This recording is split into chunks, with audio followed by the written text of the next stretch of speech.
Hey everyone, this is Tell the Truth Sports Radio. I'm your host, Ron Fitch. I'm going to tell you the truth about the Major League Baseball, NFL, college football. Um, just a side note, I have Khabib winning tomorrow. We'll see if that's going to come true or not. I have a mixed martial artist, expert MMA guy, hopeful, who's very good at breaking things down. I'm going to have him on after the fight, and that'll be for my Monday show. But for now, congratulations to the Dodgers. They won 6-1. They played small ball. This is because game two they were swinging for the fences. Tampa and the Dodgers both swing for the fences, but it depends on who gets the early lead, and then they go to their bullpen, especially Tampa, with all the arms they have. Big game Charlie didn't have it today. He really didn't have it first inning. 2-out homer by Justin Turner. And Dodgers, I got on them a little bit with the Braves series when they weren't winning, but from the moment they came back to now, down 3-1 to now, they were getting a lot of 2-out hits now. And that's all they got. They had Muncy had a 2-out single, 3 runs. Barney with a sacrifice bunt. Very, very, very impressed with the Dodgers. I'm Austin Barnes. Austin Barnes with a sacrifice bunt. Then he turns around, hits a home run to make it 6-1. They end up winning 6-2. Walker Buehler was outstanding. Outstanding. 8 strikeouts. He went 6 innings. He gave the Dodgers length. Exactly, you had the perfect game for the Dodgers. No stress, because just in case your rest of the series, there's stress, they did their job. They did their job. Very impressed with what the Dodgers did. Max Muncy, small ball, doing what you're supposed to do. Yeah, I admire that. I totally admire that. Especially when the Dodgers are contact hitters, but with their new general manager coming over from Tampa, and they preach the small ball approach. They kind of did a little signal when Mookie Betts got a single, and they kind of do this little thing with their hands, talk about that's what you're supposed to do. You hit it, even if it's a small hit, it brings in a run, and I'm impressed with the approach of the Dodgers. Are up 2-1. They get Buehler again and Kershaw. So they're set up. I thought this was a swing game for both teams. Arias is going to pitch. And if Arias can give the Dodgers more length, I think they're in good shape. But this is long from over because Tampa wants to get the lead. They get the lead. It's hard to beat. They didn't get the lead. And Arozarena did finally get a home run. He was great in the regular season in the playoffs, but the World Series he had struggled. But that's why the Tampa bench was cheering. They know the game was probably out of reach, but they were happy their guy got going. So I'm looking forward to seeing Game 4 to see if their guy, Arozarena, gets going. But the Dodgers getting contributions from everyone, and that's big. From the top to the back end of the lineup, they're getting contributions. Even the outs are not a lot of strikeouts. They really were focused today on playing small ball. And that sacrifice bunt by Barnes was beautifully done. And then they get to 2-out hits. So they did what they had to, Now let's see going forward if Tampa can put pressure and win Game 4, and then they got another home game for what it's worth. It's not really a home game. There's more Dodger fans there cheering it in the bubble in Texas. But they're going to have to win Game 4. And the Dodgers are desperate. This is why I favored them slightly. They're desperate. If they ever get 3 wins, they're going all out to get that last win so they never have to deal with all those past failures. getting beat up by the Red Sox. The Astro cheat gate when the Astros cheated them. That was their year to win. When the Cubs beat them up. And then all the years with Torrey, and they kept losing to the Phillies. And who else beat them? The Phillies beat them up a few times. I'm trying to remember. The Cardinals beat them up a bunch of times. That was when Kershaw got the reputation after going 6 innings strong, and then he imploded.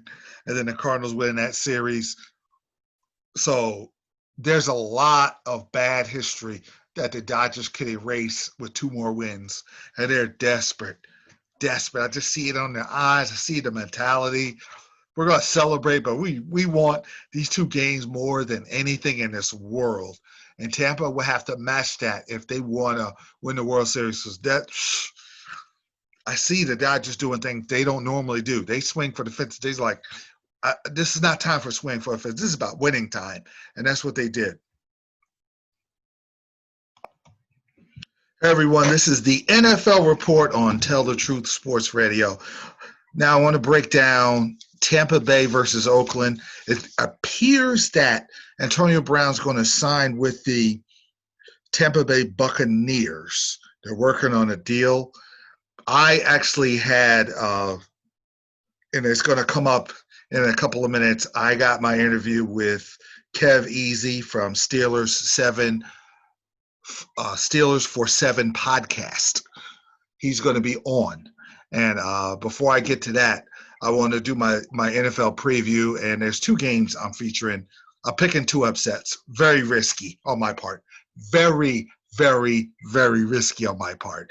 I'm going Tampa Bay and Las Vegas. The Browns not there yet, of course. Tampa Bay's defense has been fantastic, especially against the run. You're not really running the ball against them. They're averaging close to 3 yards per carry. They're getting after you. You see Dominic Sue last week throwing Aaron Rodgers around like a rag doll. They're getting after it. They're playing solid in the second. The defense is just solid. Of course, you got Brady doing what Brady does: 14 touchdowns, 4 interceptions. Ronald Jones is that's what Brady wants at his age. The perfect complementary piece. He runs very well in between the tackles, so you can power him between the tackles. He's hard to deal with. He's 472 yards, 3 touchdowns. You got Mike Evans with 6 TDs. And they want to plug Antonio Brown in there to go along with what they do. But in this particular game, I'm picking the Raiders. I like Carr, 11 touchdowns, 1 interception, 73% completion ratio. He's completing 73% of his passes. Very impressive this year. And Las Vegas turned the corner from a bad organization to one. They beat the Chiefs, and they're getting better. And they're playing Gruden's type of ball, the power game with Jacobs. He has 377 yards and 5 TDs. He's the bell cow. He's the guy that Gruden loves. Ground and pound, up and down the field, which sets up play action, which sets up the superstar tight end, Darren Waller, who's got 2 touchdowns, playing very well, the go-to guy, Carr. And then if you want to play the run, you got Ruggs blowing the cover off the top of your defense. And then if you need a short yardage receiver that can go in the slot, you got Hunter Renfrow. So they're really putting together their team. Of course, Tampa is balling. I'm picking the Raiders for a simple fact that Tampa has to travel across the country. Tampa's a better team, but I'm going with a hunch. Tampa's got to travel, and then letdown of just destroying Green Bay, playing the perfect game. Maybe they let up a little bit. The Raiders are going to be pumped. They had a week off. I'm going with the Raiders, but listen, don't quote me on that one. That Tampa should win. Tampa's a better team. I'm going on a hunch. Hunch number 2, very risky. I'm picking the Arizona Cardinals over at home Sunday night versus the Seattle Seahawks. I'm prefacing this on the fact that KJ Wright and Bobby Wagner, are going to do a better job of slowing Murray down, I think, of running. Murray likes to run. Kenyon Drake is not going to blow away the Seahawks like he did the Cowboys. Now, Arizona's home, and they play. They're going to play very well at home. I'm banking on the fact that Kyler Murray, who was okay passing against the Cowboys, is going to do a lot better of a job versus the Seahawks. I think he's going to pass the. I'm banking on DeAndre Hopkins catching more balls, Fitzgerald making some plays. Kenyon Drake is very good out the backfield catching the ball. I think to beat the Seahawks, you're going to have to pass. You're not going to just run, and Murray runs and scampers and runs wild like he did against Cal. You're going to have to throw the ball. It's going to be 3rd and 10. He's going to have to make stick throws. I'm banking on making those throws in this particular game. Russell Wilson will be fantastic, his usual fantastic self. He's the MVP. You got DJ Metcalf, 296 yards already. Carson is their bell cow.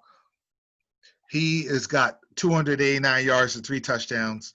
No, DJ Metcalf has 496 yards and 5 touchdowns. He's one of the best receivers in the league. But I like Arizona.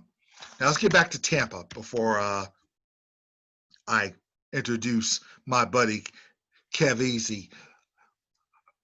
Tampa Bay, I think getting Antonio Brown. Me and Kev Easy, we pre-taped the interview. We're talking about what if he went to Seattle. I'll get to that. If Brown everything works out and he doesn't get suspended and he acts right, which I believe he will because he wants to play with Brady, that's going to help Tampa. And if he's healthy, just if you haven't played, he's a little older. So how does he deal with not playing and getting hit? And what does he have left? I think he has enough left to help. He's a great route runner. Him and Brady had chemistry. Brady wanted that extra guy because he's trying to put all chips on table. He's trying to I don't think him and Belichick have the best relationship now. Maybe they did before. I think he wants to stick it to New England and Belichick. You don't want me? Okay. So that's their mission. That does put Tampa in the mix with Seattle. I don't know where I'm going to put New Orleans. I got to wait for Thomas to get healed up. But I got Tampa. I don't trust Green Bay. I got Tampa and Seattle as my top teams in the NFC, but it's a long season. This is tenuous at best. I'm going to keep them there to see how that goes with their health and going forward, the way they play defense. But I got them losing this week, but I got them winning out and winning the division.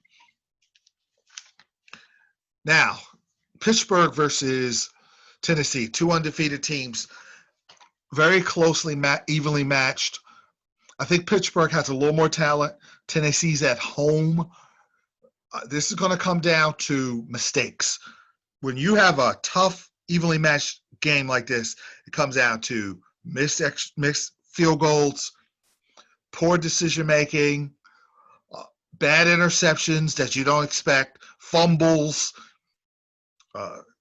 conversions that should be converted that don't happen, missed tackles, just little things add up. So the team that takes care of details, that's the most disciplined, will win the game. Now here's my interview with my man, Kev Easy from Steelers for 7 podcast. Please listen. He's going to give you his information, where to listen. He's an easy listen on YouTube. Okay, we're here at Tell the Truth Sports Radio. And a man that always tells the truth. I got Kev Easy from the Steelers 7 podcast. You tell everybody your information. You break it down. Where to find you. It's your man, Kev Easy. You can follow me everywhere at Kev Easy, Keveze, for those who don't spell well, on most platforms. Steelers for 7 podcast. Got an episode dropping tonight. I also do the morning after every game. The morning after, that's the big thing that's jumping right now. And also I do Steelers for 7 live during the week. I go live and talk to the people. I did that yesterday. Good. I do have an announcement. Lady Steelers coming on next week for Ravens Steelers. Yes, Hey, and I believe my brother. So we got that good. It's funny. I watched the 1975 Pittsburgh Steelers yearbook to get myself pumped up for this. Man, that defense was rough. They beat the Cowboys. Cowboys had Hall of Famers all over the place. Shut them down. That's what we got to hope for against the Titans. This is a tough schedule. This is part of the murderer's row. What do you think is the key to the game? Because I got some keys I wrote down. I think the key to the game is simple. Stop the running game and put pressure on Tannehill, which I believe our defense is fully capable of doing. And as far as the offensive side of the ball, just don't turn the ball over. And we haven't been really turning the ball over like that. Now, I lost Bush, but Spillane came in and made 5 tackles. That's so typical of the Steelers, where somebody be out for the year and then some receiver or running back will come right in and fill in the spot. How important is it for him to be able to, because he's going to be in the middle of the belly of the beast with Henry. Mm-hmm. Based off what I seen, I went over and watched the plays he played. I watched him as late as today. I was watching some of his stuff and just the confidence he has, the confidence Mike Tomlin has in him, the confidence the team has in him. Like I don't have any worry in my mind about him. As long as if he can do his job to the best of his ability, it's not gonna be an issue because I feel it's gonna start with Cam Hayward, Tyson Alualu, and Stephon Tuitt, and Vince Williams pretty much stopping Derrick Henry, and it's gonna be a collective.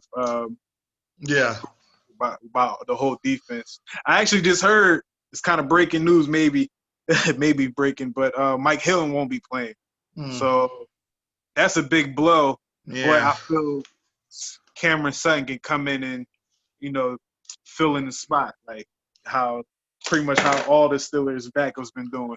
Well, you're going to have to because Brown, their tight end is good, but Brown is really good, and their other receiver is one of their leading receivers, even though he's got an ankle issue. But Brown, to me, is the guy you got to worry about on third downs, or those big third downs where you got to get off the field. Those 3rd and 4s where you got to get off the field, you don't extend drives so you don't get tired dealing with Henry. That's a big key in this game. Right, I can agree with that. It's funny because coming out of college, everyone was hyping up DK Metcalf. And I was like, I don't know. I like AJ Brown a little bit better. I think he's a little better receiver, But I heard he's been kind of nicked up this week too, so gotta look out for that. But yeah, he can be a problem, but I don't know. I just believe that our defense is going to be able to cause havoc and put the Titans on pressure. Like we would have, like they're gonna have to throw the kitchen sink at the Steelers early. Mm-hmm. I don't think it'll be a big threat. Like because what they do best, the Steelers do best as far as stop. They run the ball and play action. Steelers defense stops the run, so the play action really is like non-existent. Okay, something else I want you to think about and how you think the Steelers will react. The screen pass to Henry, using Henry in the passing game, because remember, he burned the Titans in overtime, that 53-yard screen pass. So that might be something. They might say, Vrabel might be, you know what? We're not running as good, so let's put him in the passing game and put him out there against the Cam Suttons of the world out in the passing. What do you think about that? Me too. I think that as far as the screen game goes, and it's funny because one of the first plays that Spillane had made was actually tackling the running back on the screen. Yes, I saw that. And I believe our defense is disciplined enough to know when it's a screen and attack everyone. I feel like our defense, whatever their assignment is, they they focus on their assignment, and I think that's good enough to stop any type of screenplay or play action or anything of that nature. Definitely. Now, I want to switch it for the offensive side of the ball. I know Vrabel is like a Belichick disciple. Do not be surprised if they double Claypool and single Juju with their best corner and be like, I don't want this young guy to hurt us. We are watching him on tape. He's becoming a man. Let's take him out of the equation and see what we can do with Juju. What do you think about that? I believe if they do that, they just open the door for Eric Ebron. They open the door for Juju to be single covered. I think if Juju's being single covered, and it could be Malcolm Butler or whoever, he's going to get some catches. Mm-hmm. Eric Ebron is going to get catches. I don't think Deontay Johnson is going to play, but even if he is playing, that's another option. Like Ray McLeod's another option. So you can Ray McLeod, man. Where'd he come from? Wow, I know. Now, also Washington, because of how they're going to put so much attention on Claypool and Juju, this is an opportunity for Washington to get his touches. He's starting to heat up. He had a few big catches last week, and Ben really likes him and really wants him to succeed. So I can see James Washington having a good game. I think all of our receivers is capable of having a good game at any moment. But I believe that doesn't happen without James Conner's productivity. Very important. If James Conner don't get started, it's going to be tough. Yeah. Or the running game in general. But if we can get we can be 2nd and 4, 3rd and 2, I think we can control the game. See, being on schedule, I was going to ask you that question. Being on schedule with the 3rd and 4s, the 3rd and 2s, with manageable downs. You don't want 3rd and 15 with their defense, how physical they are. That's a problem. You don't want to just go 3 and out and put that pressure on your defense with Henry. So that's important. And also putting 7s on the board. Don't play soccer this week. You want to put 7s on the board. That's going to be important. When you get in that red zone, got to cash in those checks.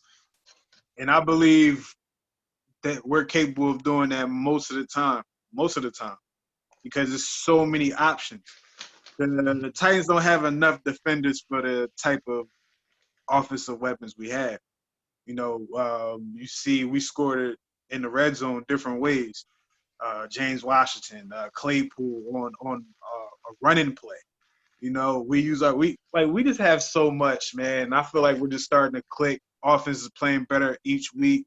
So I think it's going to be really up to the Titans defense to make something happen, because I feel the Steelers defense is going to stop what the Titans do best to try to control the game, because they're hot when it comes to controlling the game. The Titans are one of the best. They're one of the best in the league as far as time of possession and having the pace of the game. And the Steelers, we're pretty good at that too, and I feel like the Steelers have a better defense and a better – I don't want to say coaching, because it may be even, but I have to give the leg up to Mike Tomlin and the coaching staff, because they've just been doing it longer.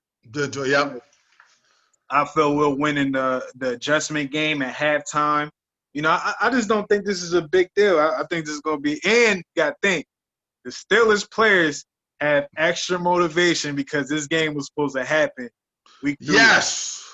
Week 4, one of the two. But it was supposed to happen. Bye week. Yeah, they're going to be very motivated. Also, there were little holes I saw in the Titans from last week. I mean, it was ridiculous for the Texans to go for 2, and they could have just went up 8 and then put the pressure on them to score plus the 2. They kind of had them and let them off the hook. So I think Pittsburgh wants to do that. And I don't want to lose like the Giants did, where you have a tight end that can catch the ball at the end of a game against the Eagles and finish the game off and drop it. I don't want to lose in that kind of heartbreaking fashion. So when it's time to win, you got to cash in. When you got an opportunity to go on the road, you can't mess up. Mm-hmm. Now with this schedule coming up. One thing about defenses on the road, they travel. They travel. Great defenses travel. And that in a home, I don't care what team it is. A home team at home feeling pressure from the visiting team's defense, Mm-hmm. it's going to throw them off. It's not going to really be a home game anymore. So if the Steelers defense is able to capitalize on any type of mistake they make, it's over. It's going to be like the Browns game. It's going to be over. Well, you were on the Bad. money with the Browns game, so I'm not messing you with predictions. But there could be imported Steeler fans there in Tennessee because we travel everywhere. That's another factor. Yeah. You I'm know. I'm not sure how many fans will actually be in the stands. I don't know how Tennessee's been doing, especially since they've been having all the COVID things. Yeah, but I do want to tell you something. I watched Tennessee versus Buffalo. The fans that were in there, the few of them, they were loud. Even the Eagles with the 5,000 fans were loud. They made noise against the Giants. So when fans get there, they go extra hard because there's few of them. Right. And I think when the Steelers have more, they're going to be more, and it's a little better situation toward the end of the year. You're going to hear the Steeler fans. Yeah. Even if it's 10,000, you're going to hear those rabid fans. Right. And I seen somewhere where Cam Hayward said the 5,000 that was there sounded like 10,000 that was there. See what I'm saying? Yeah. Yeah, so that's big. I also think this big is the fact that the Steelers haven't made that stupid mistake that they've done where they've missed playoffs. They have those games where the Denver game where Ben will throw a pick at the goal line when they're driving, or the Juju fumbles, or some type of dumb mistake that's cost them, that's cost them games where they're 4-3, 5-4, 6-5. This year they've cleaned up. They're a lot more cleaner, so it allows them to win these kind of games they're supposed to win. Been sitting out for that for most of last year. It helped them up here. Excellent point. Now you can kind of say he's elite at decision making right now. Mm-hmm. You can kind of say that he's picking his spots. It's not like he's trying to do too much. The one time he tried to do too much, he threw the pick, tried to force it to Juju, and he snapped out of it and hasn't done anything like that since. So. Yeah, I think Juju's due. Because I'm watching Claypool. I'm watching everybody else. I think Juju's due because I think they're going to single him. I got a hunch that they're going to be so Claypool. Let's not get Claypool beat us. Okay, Malcolm, go get Juju by yourself. See what happens. But if I'm Mike Vrabel, and Mike Vrabel's a football player, former football player, I'm not thinking about Claypool initially because I'm looking at the Steelers' offense and saying, okay, they have the most success when their running game is gone. Ben is making great decisions, but you can't deny what James Conner's like 5.1 yards a carry last game. Yeah, I think he's like 4.9 or maybe 5 yards per carry this year. I'm not sure. Don't bash me for that, fans. But but the productivity we getting from our running backs, and on top of that, we're having plug and play linemen. Kevin Dobson has been great. Very good. I forgot the other guy's name, but our offense is like really. I think the lineman is so personal with them to keep Ben healthy that they're going extra hard. That's the impression I get this year with the linemen. I also would like to see Snell get. I think Snell got some great games in him to go along with Connor. I think he's just scratching the surface with what he's going to do. Like you said, I think Vrabel's going to go, let's stop the run first and make Ben go 3rd and 11. Let's get after him and not worry about Claypool and Juju. That's another way that I think he might go. Mm-hmm. Yep. Because if you think about it, that's like their only chance of really stopping the defense. I mean, the offense, unless like we just have a foolish play where we turn it over, because you don't want to just go in there and think that, all right, we need to stop Big Ben's arm. We need to stop the receivers. We're going to have about 200 yards on y'all on the Titans. It might have like 200 yards. So I think they're going to come in and try to stop the run, but I just have a feeling that because you can't deny, like, go back into the defense. It's really the defense. Our defense is averaging. You can't even say average, but every game this year, our defense had at least 3 sacks and 1 interception. You can't pay for that. Like, well, the Steelers organization paid for it, but you can't ask for more from your defense. You're constantly getting turnovers, you're getting sacks, and then you're just giving the offense more time to have rhythm for the rest of the game. Just just take the life out of the Titans. I see that happen. Oh, listen, I'm not. I need to hear this from you because I'm scared of Titans. I said I need you're always my therapist when it comes to these games. Finally, I think Antonio Brown going to Seattle is perfect because of how psychological Pete Carroll knows how to psych these problem childs out. Number one, Russell Wilson's calming influence will affect him. Number two, and number three, he knows this is probably his last chance. And if I have some good years with Seattle, I'm going to Hall of Fame. I'm not going to Hall of Fame now with all my shenanigans, but that's the perfect environment for him, I believe. Mm-hmm.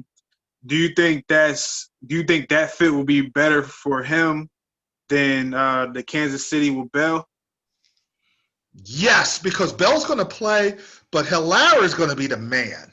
Bell will play, but they're already set up, so they'll use Bell for pass. They'll use him like they did McCoy last year. But with Brown, that will help with Metcalf. And if Brown is in shape and doesn't get hurt, Russell could use another guy. I got the Cardinals upsetting the Seahawks. That's my upset pick of the week this week. They're one weapon short, and I think that's kind of perfect. But the way Pete Carroll's mentality is and how he could psych out a guy and the way he does it is brilliant. I think that works. And then, like I said, Russell Wilson's calming influence and how he's an encourager, and he'll talk to Brown and be like, yo, we need you. You could do this. I think that's going to play into Brown's positivity, and I don't think you'll see the idiocy and the shenanigans that you would see normally out of him. Just me on a hunch. Only time would tell, and then he still have the off the field things. We don't really know if he's going, how many games he's going to play or how long, whatever. But I think you're right as far as him going to Seattle rather than him going to Baltimore. If he go to Baltimore, they're going to cut him. Yeah, because you're like stupid.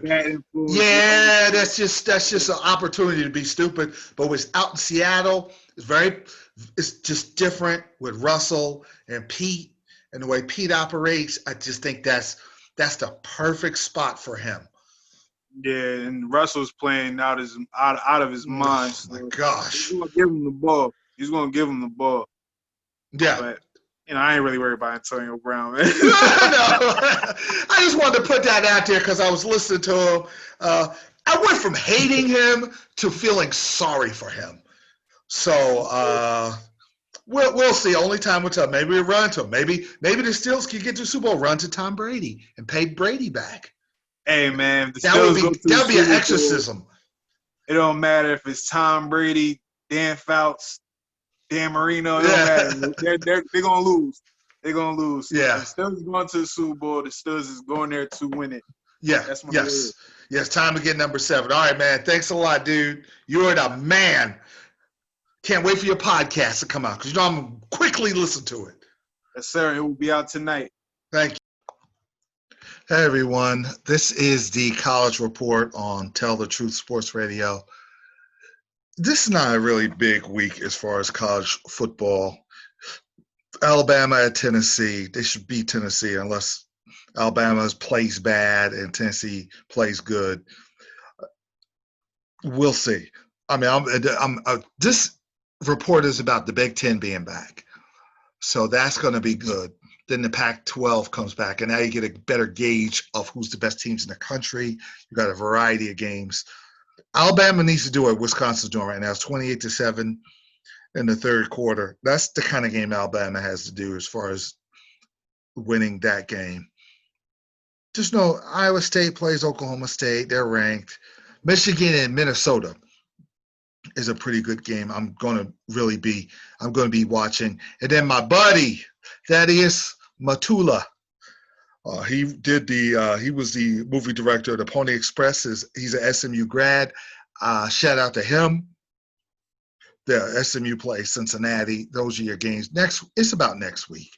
Next week, I'm going to try to have Big Ten Gary on to talk about Penn State, Ohio State. They're both ranked high. You got Arkansas and Texas A&M is now a big game. Penn State and Ohio State. Ohio State's 5. Penn State's ranked 8th. You got some pretty good games here. Also, Michigan State. So next week is a lot better. I could do more of an in-depth preview, but that is really the gist of this week. You don't have a big slate, but next week it's going to be good. I do want to say this before I end this segment. Next year, I hope they do a 6. It won't happen next year, but this is my proposal: 6-team playoff. Number 2 plays number 6. Number